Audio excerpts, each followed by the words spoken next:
Thank you all for coming. You don't have to go home, but you can't stay here. Great job, Timmy. Kids, go to Nosh.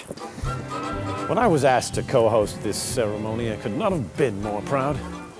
Being here, it's abundantly clear how decades of hard work and the unceasing dedication of so many have made Herzl the treasure that it is.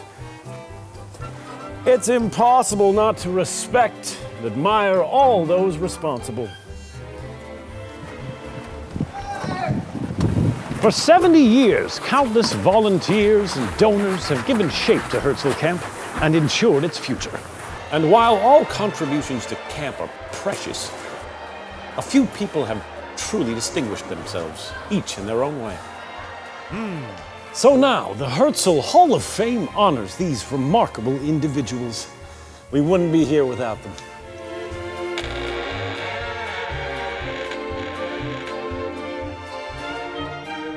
Starting in May, nominations of the worthiest of worthies began pouring in. Nominees were recognized for gestures big and small, public and private, popular and personal.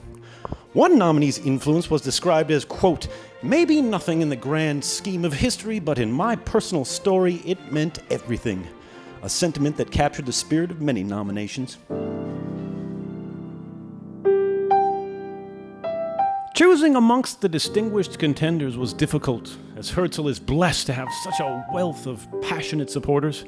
But a few Herzl heroes do stand out, as befitting the inaugural class of the Herzl Hall of Fame.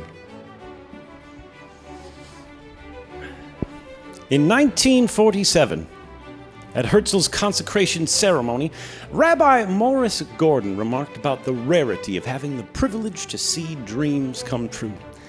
He was speaking merely of the dedication of Herzl Camp.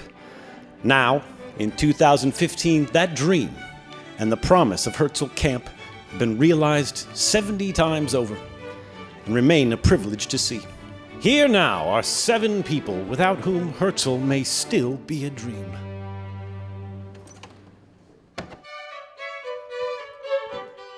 Over its 70 years, Herzl's been led by many talented directors, and since he's probably upset with me for borrowing his golf cart, I'm exercising MC prerogative to declare Gary Keyboard among the most talented. But I'm sorry, Gary, you're not going into the Hall of Fame. Yet. Like Gary, Rabbi Tzvi Dersowitz seemed destined to lead Herzl Camp. Recruited directly by the Rosenthals, Tzvi led Herzl through 8 years of amazing growth. Most commendably, Tzvi created Herzl's distinctive camper-led model and also established many other traditions that still exist today, including Bikurim and the Ozo program. Herzl was extremely important to me because it was Zionist and Jewish and youth. I was able to do more around a campfire at midnight to influence the excitement within a kid. And now, over a half a century later, it continues to stimulate young people to want to love being Jewish. And I'm very gratified. I'm very gratified. For most people, induction into a Hall of Fame is a singular, incomparable experience. For a few, it becomes routine. Now, I'm not saying such honors have become commonplace for Mike Fitterman, but he is headed in that direction. And it's no wonder. Mike's humanitarianism includes leadership roles for too many admirable organizations to mention. But it's his influence as Herzl's fundraising wizard, particularly as chair of the Here's to Dear Old Herzl campaign, that may be Mike's greatest contribution to society. When I look at what I'm the most proud of, it isn't necessarily what goes on at Herzl, but what goes on after Herzl, and the various leaders in our community that are all Herzl alum. The group that's being honored, I am in awe of all of them, and I feel so fortunate to be in their company. It means an enormous amount to me. A word of warning to anyone with designs on replacing the Ulam benches: you will have to go through Ron Zemansky. Ron holds a special place for those colorful slabs, but it makes sense because Ulam benches are sturdy, trusty, versatile, and for decade after decade, they've been there to support campers. I know you know where this is headed. Ulam benches are the Ron Zemansky of Herzl Camp. Besides his many other contributions to camp, Ron is a designated official Herzl historian, and he has for more than 25 years generously served pro bono as Herzl's legal counsel. A Hall of Fame is just overwhelming for me.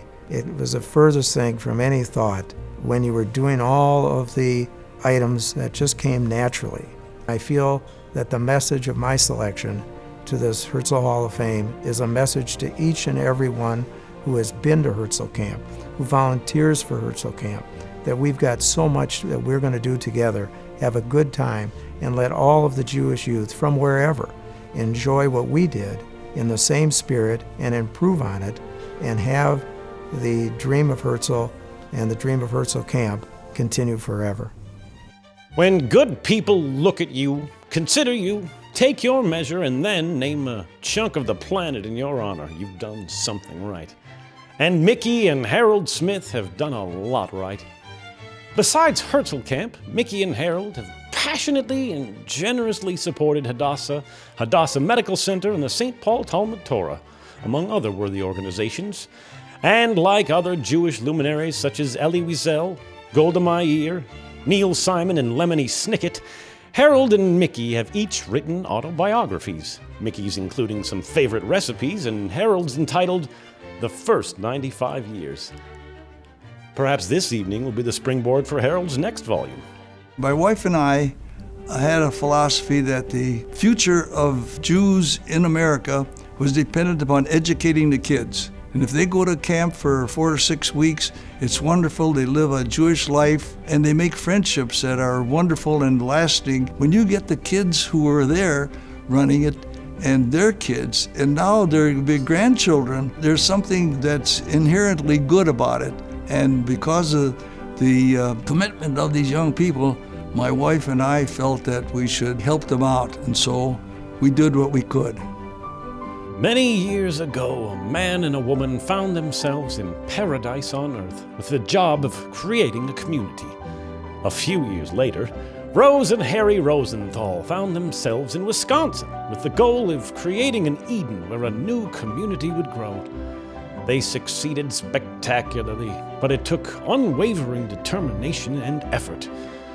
The Rosenthals recruited friends to assist in Herzl's development. They raised funds, bought property on Devil's Lake, and hired directors and staff.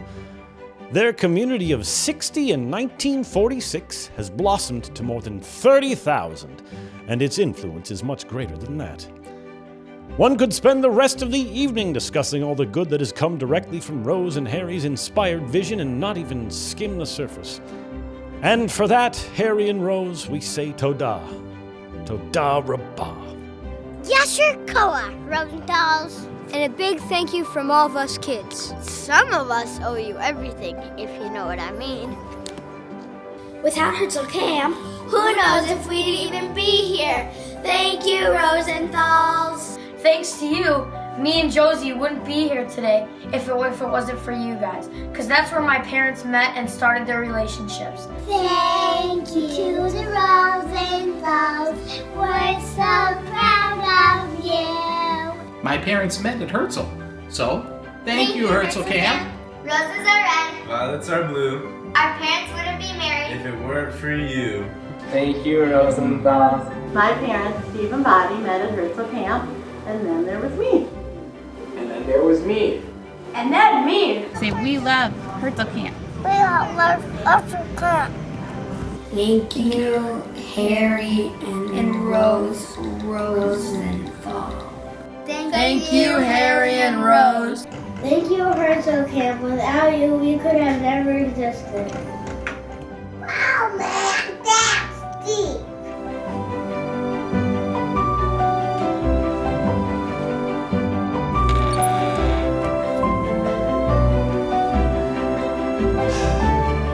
Who's ready for some canoeing?